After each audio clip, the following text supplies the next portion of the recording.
Sudah.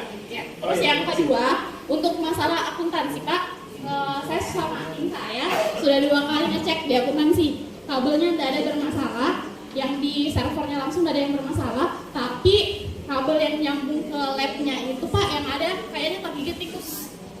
Nah, dan kita tidak tahu di mana jalurnya yang di akuntansi ini karena dia instalasi yang lama. Saya nggak tahu dia pasangnya dari mana ke mana karena banyak sekali kabel yang nyambung ke operasi, yang nyambung ke akuntansi, dan bahkan ke OTP dia nyambung semua. Kalau kita mau perbaiki di akuntansi, mungkin buat instalasi baru lagi Pak. Terima kasih. Untuk yang paling memungkinkan untuk kami selesaikan minggu depan insya Allah, lab bahasa, kabel masih ada sisa kabel, itu tidak terlalu banyak, paling 20 meter. Kayaknya memang lebih bagus kalau kabel tidak usah wifi, nanti kabel di situ yang paling tidak 1 titik, setelah itu anak-anak kita di TKJ itu bisa kalau misalnya tinggal membuat kabel dari switch ke setiap meja, itu manfaatkan saja Bu anak-anak di TKJ. Jadi tinggal tidak perlu lagi dilaporkan ke kami. Kalau kami kan ya yang dari sumber ini, kalau sudah masuk di situ kita yang ini. Ya kalau listrik itu memang kita ada banyak kendala karena sekolah kita cukup luas, banyak sekali. Kadang itu kemarin yang di belakang itu ternyata tertimpa pohon pisang. Setelah tertimpa pohon pisang, di situ ternyata ada terminalnya. Nah, terminalnya itu yang agak berkarat.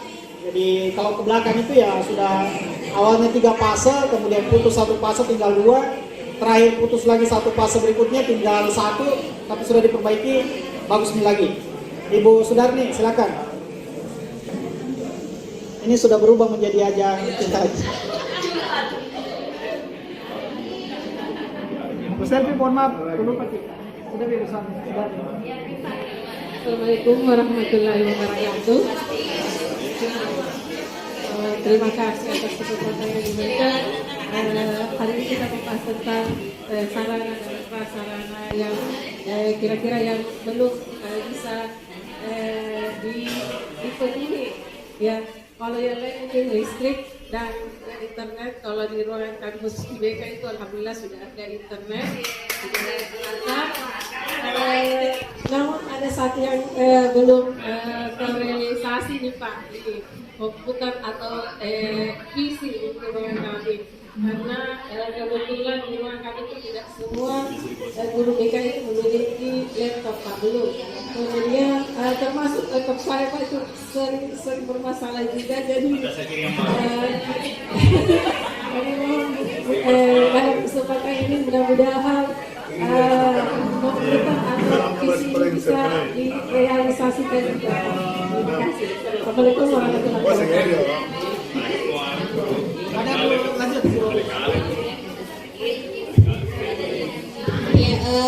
Mungkin tambahan Pak, kalau untuk di lab akuntansi yang sekarang mungkin yang butuh untuk ditindaki sekarang itu adalah listriknya. Kenapa? Karena terapel listrik kan ada di dalam ruangan akuntansi, itu naik-naik turun Pak, baru kadang menyala-menyala juga, jadi kita juga agak rawan di dalam ruangan. Kemudian yang kedua mungkin adalah pemeliharaan komputer yang digunakan oleh siswa, karena di sini kita memiliki pelajaran komputer akuntansi yang tidak lagi menggunakan aplikasi Mayomi, tapi menggunakan Zahir, di mana komputer yang sekarang tidak terlalu merespon dengan aplikasi yang kita gunakan untuk proses belajar mengajar. Jadi kalau bisa ada sifatnya kayak pemeliharaan atau apa yang bisa dilakukan sehingga laptop kita itu bisa merespon aplikasi yang kita gunakan dalam proses belajar mengajar. Mungkin itu Bu tambahan dari akuntansi Pak. Terima kasih. Assalamualaikum warahmatullahi wabarakatuh. Akuntansi, Ibu Sudarni, PC ya, PC. Ya kita sudah memprogramkan, nanti dibantu saja Bu pada saat penyusunan RKS. Mohon dibantu, mohon bantuannya. Kita memprogramkan untuk 1 tahun itu ada kurang lebih 50 pengadaan PC. Ya, kalau 50 pengadaan PC, kemudian di satu ke BK, itu saya kira normal. Kemudian untuk listrik di akuntansi ya nanti dicek ya Bu. Nanti kami cek minggu depan, mudah-mudahan tidak terlalu banyak kegiatan. Hari Selasa sampai Kamis ya Bu. Jangan hari Jumat dan Senin karena kami mengajar. Ya kalau internetnya ke akuntansi ya memang kita butuh setidaknya itu kayaknya 100 meteran, jadi harus beli satu roll lagi. Satu roll itu kurang lebih harganya 7.500. Kemudian untuk perawatan PC-nya itu juga kita sudah programkan. Kemarin saya uji coba di DKP karena kita belum bisa untuk pengadaan PC. Maksudnya kalau ditunggu itu yang 50 kayaknya akhir tahun baru bisa terrealisasi. Jadi yang paling memungkinkan adalah perawatan. Itu memorinya kita ganti menjadi 4 GB, kita tambahkan 2 GB lagi satu keping. Kemudian hard disknya kita ganti dengan SSD. Nah, itu akan memungkinkan. Anggarannya kurang lebih 750 per laptop. Itu juga akan kami sampaikan. Bapak Ibu, supaya pembicaraan kita tidak berfokus pada keluhan-keluhan tentang sarana dan prasarana, saya agak merasa nih sebetulnya jauh lebih bagus juga kita agak fokus pada pengembangan sekolah di sisi lain dengan memanfaatkan aset-aset yang kita punya. Misalnya pertanyaannya, bagaimana anak-anak kita yang kita berkumpul di luar itu bisa ditertibkan dengan memanfaatkan aset lain yang dimiliki sekolah.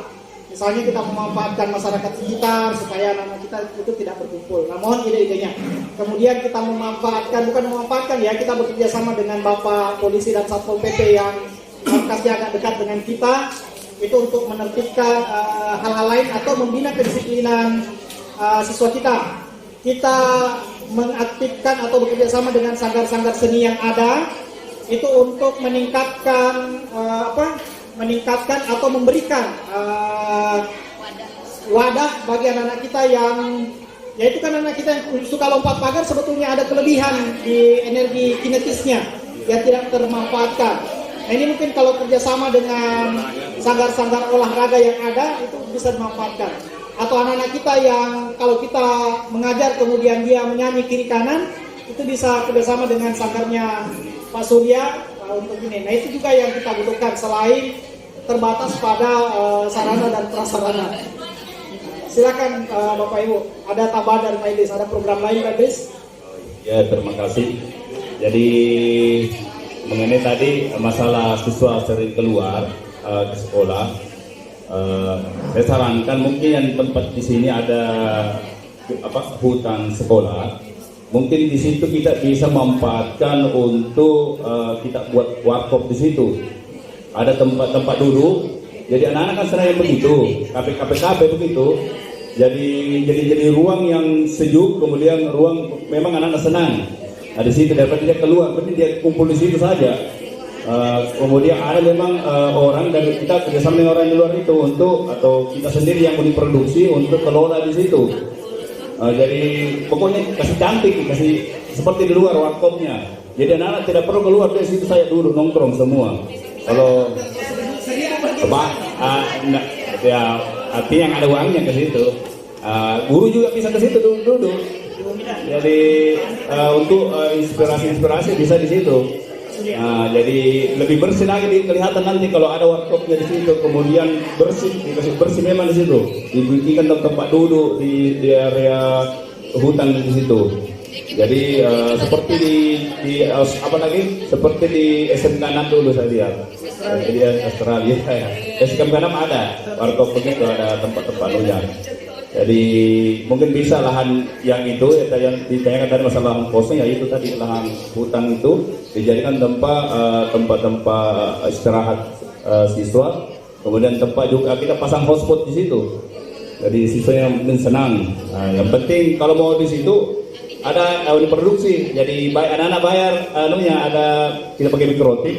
Jadi ada kertas kita ada mau minum dikasihkan gratis hotspot. Mungkin itu. Terima kasih Pak. Ya, terima kasih Pak Idris. Rencananya luar biasa, nanti kita coba lihat ketersesuaian dengan pendanaan yang ada ya. Tadi ada dari Pak Andi, ada yang mau disampaikan Pak? Terima kasih. Assalamualaikum warahmatullahi wabarakatuh. Tadi sudah banyak usul-usul dari teman, saya juga punya usul Pak. Jadi sebagai guru seni budaya, yang mengajarkan seni pertunjukan sekaligus juga pada seorang pembimbing ekskul seni. Kalau bisa Pak, saya juga mengusulkan siswa itu kan bukan cuma belajar pakai berekspresi, tapi ada namanya tata panggung. Jadi kalau bisa panggung itu kita bisa menata untuk mempercantik, dan bukan cuma saja di saat ada pertunjukan, tapi kan kalau ada kegiatan lain biasanya. Kalau bisa Pak diberikan spotlight di situ, satu. Apakah juga termasuk rapinya kainnya, jadi apakah kegiatan misalnya ada ekskul atau apa, bisa untuk memperindah juga pandangan di sana, itu pertama. Kemudian siswa juga akan ada materi tata panggung, bagaimana caranya menata panggung, ya itu terkait juga dengan seni rupa. Kemudian yang kedua Pak, kalau bisa juga dioptimalkan sound system yang di sana, karena sekarang kan ruangannya sudah terpisah dengan ruang penyimpanan instrumen. Nah itu apalagi ya, saya kira yang ketiga juga ini fokusnya Pak, mungkin di suatu waktu ketika kita memberikan pembelajaran, karena saya kalau cuma biasanya pembelajaran teori atau konsep itu kan di kelas, tapi kita ini seni budaya kan sama juga dengan olahraga, 75% sebenarnya adalah praktek. Jadi mungkin bisa ada pembenahan itu untuk mengoptimalkan itu kembali Pak. Terima kasih Pak. Assalamualaikum warahmatullahi wabarakatuh. Waalaikumsalam warahmatullahi wabarakatuh. Terima kasih banyak Pak Andi untuk pembenahan ulang. Ya tentu saja kita akan masuk dalam program ya. Cuma saya tidak tahu apa finansial sekolah itu agak cukup. Jadi memang sarana prasarana itu agak banyak yang harus kita benahi. Aula itu belum dibenahi sudah runtuh. Nanti artinya butuh dana yang cukup besar lagi di situ. Kemudian berkali-kali sengnya pernah terbang selembar 2 lembar. Setelah dicek memang sengnya sudah hampir goyang semua, harus dipaku ulang. Olahraga juga begitu. Kemarin kita coba hitung untuk pengecoran lapangan basket itu ternyata kurang lebih 60 juta ya. Jadi cukup besar ini. Artinya inilah Bapak Ibu, kita akan melihat bagaimana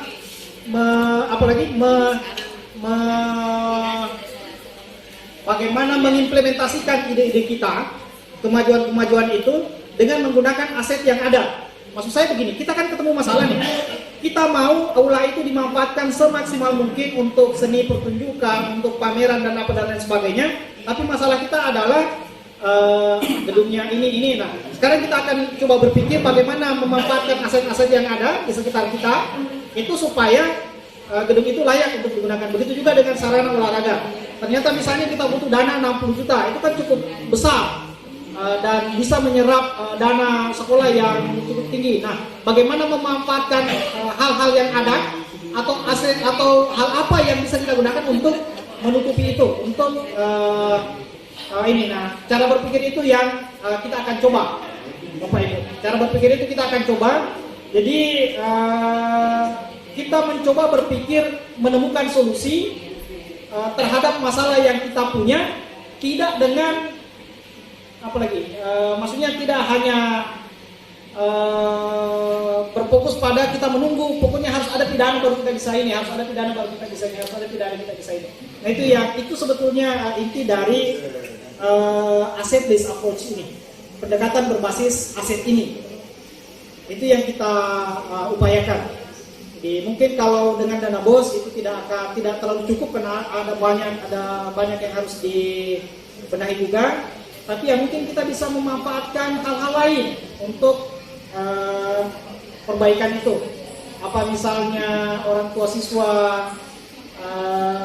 menyumbang, apa siswa yang mencari pendanaan sendiri, atau hal-hal lain yang bisa kita lakukan seperti itu. Tapi usulan-usulan Bapak Ibu kami sangat hargai, kita akan catat dan itu akan dibawa nanti dalam RAKS, akan disampaikan bahwa ini ada kendala-kendala atau hal-hal yang diusulkan teman-teman. Terima kasih banyak. Ada lagi yang mau disampaikan Bapak Ibu? Ibu Iin? Tadi Ibu Iin sudah senyum-senyum. Oh, Ibu Suharni? Sudah tidak ada. Ya saya kira demikian ya, kemudian masih ada yang menyampaikan, kemudian Bu Amidah, ya silakan Bu Amidah. Ya, Assalamualaikum warahmatullahi wabarakatuh. Ini sedikit tambahan dari teman-teman, mungkin ada saran terkait dengan pengolahan sampah plastik yang ada di lingkungan sekolah. Mungkin dari pembina eskul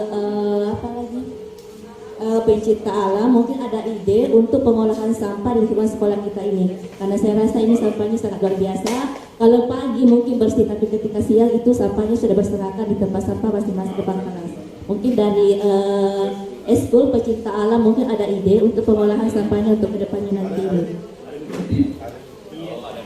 Iya betul, ini juga masalah yang cukup pelik di lingkungan kita. Plastik itu kalau dihitung-hitung 1.500 siswa kita kalau beraktivitas semua, sepertinya juga ada 1.000 gelas setiap hari. Itu menjadi cukup pelik untuk kita harus kelola. Ini juga pertanyaannya ya Bapak Ibu, masalah kita di sampah, kemudian apa yang bisa kita lakukan. Ya, saya pernah mengusulkan ada pertemuan teman-teman yang mengajar P5. Mungkin dari P5 itu ada hal yang bisa dilakukan untuk meningkatkan kesadaran anak-anak kita. Bukan juga melarang, kan ya, melarang beli sampah plastik, tapi bagaimana caranya ya, apa ide-ide yang bisa kita lakukan. Terima kasih banyak Bu Mida, kita catat semua. Nanti setelah itu kita akan coba buat programnya dalam Bakja ya. Ini memang luar biasa nih guru penggerak, banyak sekali istilah-istilahnya. Ada asset based approach. Saya lupa apa di satu. Deficit based approach, Tirta, Bakja, apa lagi? Pokoknya banyak sekali sampai saya lupa. Silakan Pak Idris. Oke, terima kasih. Mengenai tadi mengenai masalah lingkungan yang disampaikan oleh Bu Ida. Jadi saya tambahkan, kita di sini kan punya bank sampah. Kenapa ini bank sampah tidak lagi diaktifkan kembali? Ya mungkin apalagi yang IPAS, proyek IPAS ini bisa memberdayakan itu bank sampah. Ya IPAS dan Siswala juga bisa memberdayakan itu. Jadi kerjasama dengan Siswala, proyek-proyeknya itu untuk misalnya ada bank sampah di situ dikelola. Sudah ada dulu sama Ibu Hasma ya, data-datanya sama Ibu Hasma. Mungkin bisa diaktifkan kembali. Kemudian nanti pemilahan sampah di situ diaktifkan, kan di situ ada sampah bisa menjadi sampah organik dan sampah plastik. Nanti sampah plastiknya bisa diolah menjadi apa saja, ya bisa menjadi karya-karya tangan ya, bisa dihasilkan, kita bisa jual. Tentunya kita harus belajar dulu keluar, yang istilahnya orang yang biasa membuat tas ya dari plastik itu kita belajar di situ. Anak-anak dilibatkan di situ sehingga anaknya nanti bisa berkreativitas di situ. Jadi nanti banyak hasil-hasilnya yang kita akan tampilkan pada saat pameran apa. Mungkin itu dari saya. Terima kasih banyak Bapak Ibu. Kurang lebih kayaknya 30 menit atau lebih waktu yang kami sudah gunakan. Kami berterima kasih banyak atas kesediaannya dan partisipasinya dalam mengikuti kegiatan ini. Kami juga mohon maaf kalau sekiranya dalam kegiatan ini ada hal-hal yang membuat Bapak Ibu tidak enak. Kami mohon maaf. Marilah kita menutup kegiatan ini. Jadi ini kegiatan pertama ya Bapak Ibu, kita sepertinya masih punya 3 rangkaian kegiatan lagi. Mungkin dalam bentuk wawancara-wawancara yang lain. Terima kasih banyak. Mari kita menutup. Pak, ada yang kita mau sampaikan Pak sebelum terakhir? Ya, masih ada satu. Oh iya. Baik, terima kasih Bapak dan Ibu. Terima kasih kepada tim guru penggerak atas sharingnya ilmunya. Karena ini perlu. Saya selalu termotivasi dengan guru penggerak ini. Banyak sekali ilmunya. Mohon Bapak-Bapak yang Ibu yang belum jadi guru penggerak yang masih muda, jadilah guru penggerak. Tidak sia-sia. Banyak sekali ilmunya. Saya lagi sudah tua tapi saya masih tertarik untuk belajar. Dengan selalu diwawancarai saya juga banyak belajar. Banyak mendengarkan. Oleh karena itu sekali lagi terima kasih informasinya, dan kepada Bapak dan Ibu guru setelah acara ini saya mohon untuk konsumsinya di ruangan tata usaha. Saya kira demikian pertemuan kita. Terima kasih banyak atas partisipasinya. Mari kita menutup dengan mengucapkan alhamdulillahirobbilalamin. Assalamualaikum warahmatullahi wabarakatuh. Dan mohon wali kelas diajak anak walinya untuk mengisi aplikasi pohon andalan. Di foto saja itu pohon. Caranya masuk ya. Besok siswanya datang. Bebas pakai olahraga saja lebih bagus. Pakai olahraga SMK supaya lebih terlihat karena itu school. Kalau ada pakaian schoolnya boleh pakai schoolnya. Jadi ini bisa dikerjakan pohon andalan. Bisa hari ini dipotong, bisa besok pagi paling lambat. Supaya bisa terbaca. Terima kasih.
Program keahlian bisnis daring dan pemasaran sebagai core inti SMK Pusat Keunggulan SMK Negeri 1 Pangkep yang telah melakukan link and match dengan PT Sumber Alvaria Trijaya Tbk dalam bentuk pembentukan kelas industri Alfamart Class, penyelarasan kurikulum, magang guru dan siswa, uji sertifikasi, perekrutan lulusan sebagai karyawan toko atau store of crew, dan pemanfaatan fasilitas bersama dalam bentuk ruang praktik.